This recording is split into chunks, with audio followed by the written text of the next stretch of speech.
Welcome to அரசு form. அன்புள்ளங்கள் எல்லோரும் எப்படி இருக்கிறீங்க? எல்லாருக்கும் அன்பான வணக்கம். இந்த பதிவு என்னென்னா, தேங்காய் முளைக்க வைக்க போகிறேன். தேங்காயை முளைக்க வச்சு தென்னங்கண்ணாட்டு எடுக்கணும். முளைக்க வைக்கதை பார்க்குறீங்களா? தேங்காயை முளைக்க வைக்கிறதுக்கு இடத்தை தேர்வு பண்ணிவிட்டு நம்பட்டி வச்சு நல்லா கொத்தணும். அந்த இடத்த கொத்திட்டு குப்பை கொஞ்சம் நிறைய போட்டு விடணும். எதுக்காகனா, நம்ம முளைக்க வைக்கக்கூடிய தேங்காயை இல்லது கரையான் பிடிக்காமல் இருப்பதற்காக தான் என்ன செய்யணும், குப்பை போட்டு விடணும். சரியா அன்பு உள்ளங்களே? இடத்தை தேர்வு பண்ணி குப்பையெல்லாம் போட்டு விரசி இதை பார்த்திங்களா, தேங்காயை முளைக்க வைக்க. எப்படின்னா இப்படி மண்ணுக்குள்ளே முக்கால்வாசி பேரணும். மேலே உள்ள நெட்டை அடத்தை எடுத்துடணும். நெட்டை அடத்தை எடுத்தால் தான் அது முளைச்சி ஈஸியாக வரும். அதுபோல் விதை தேர்வு எப்படி பண்ணணுன்னா, இளம் தென்னை மரத்தில் உள்ள தேங்காயை நம்ம நடவு பண்ண எடுக்கக்கூடாது. 30-40 வருஷத்தை கடந்த தென்னை மரம் இந்த பார்த்திங்களா,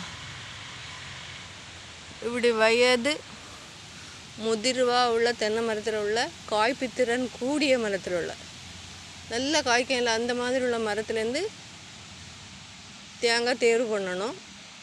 அது எப்படிப்பட்ட தேங்காய்னா, பழுத்து மரத்துலேருந்தே கீழே விழும் பார்த்திங்களா, இதெல்லாம் பழுத்து மரத்துலேருந்தே கீழே விழுந்த தேங்காய் எடுத்து வச்சுருந்தேன். இதை தான் நான் நடவு பண்ண போகிறேன். மரத்துலேருந்தே கீழே விழக்கூடிய தேங்காய் தான் தரமான வித்தாக இருக்கும். அதுக்காக தான் சொல்கிறேன்.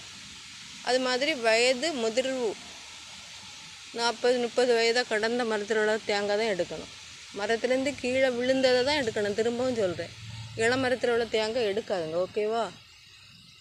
நல்ல நம்பட்டி வச்சு கொத்திட்டு குப்பை போட்டு விரைச்சிட்டு இந்த மாதிரி தேங்காயில் உள்ள நெட்டு மேலே உள்ள நெட்டெல்லாம் அடத்துட்டு தேங்காய் முக்கால் வாசி என்ன செய்யணும், மண்ணுக்குள்ளே போயிடணும்.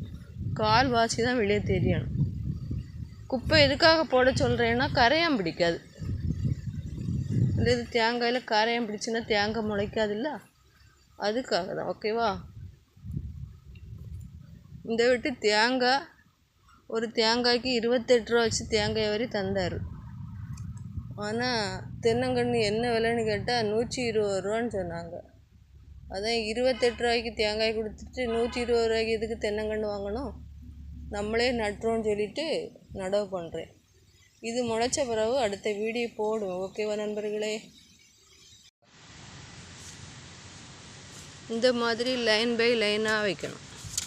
அப்போ அது பிடுங்கி தென்னங்கன்று முளைச்ச பிறகு நமக்கு பிடுங்கி எடுக்கிறதுக்கும் நிச்சயம் வசதியாக இருக்கும். ஓகேவா? அதுக்காக தான் அப்படி லைன் பை லைனாக அப்படி வைக்கணும்.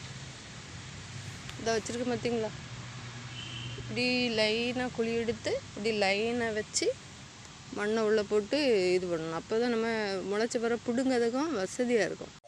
பார்த்திங்களா நண்பர்களே, நடவு பண்ணி முடிச்சுட்டேன். தேங்காயை வரிசையாக 1/1 வரிசையாக நட்டுருக்குறேன் இல்லவா.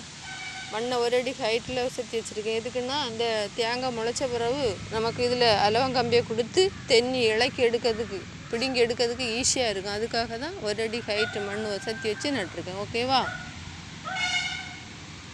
இந்த மாதிரி தான் நடணும். இதுக்கு இனிமேல் தண்ணி எப்படி பாய்க்கணும்னா, நீங்கள் மோட்டரை போட்டு தண்ணி பாய்ச்சிடக்கூடாது. ஒரு பேக்கெட் தண்ணி எடுத்துகிட்டு லைட்டாக தொளிச்சு தான் கொடுக்கணும்.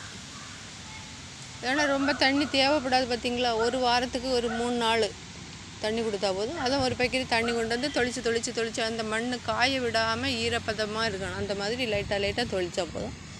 அழகாக ஒரு 2 மாதம் ஆகும்னு நினைக்கிறேன். 2 மாதத்துல தான் முளைச்சி வரும். முளைச்சி வந்த பிறகு வீடியோ போடுவோம். ஓகேவா? பிடிச்சிருந்துன்னா லைக் பண்ணுங்கள், ஷேர் பண்ணுங்கள், கமெண்ட் பண்ணுங்கள், சப்ஸ்கிரைப் பண்ணி வீடியோ பாருங்கள். பயனுள்ள வீடியோவாக இருக்கும். ஸ்கிப் பண்ணாமல் பாருங்கள். ஓகேவா அன்பு உள்ளங்களே? Okay ton.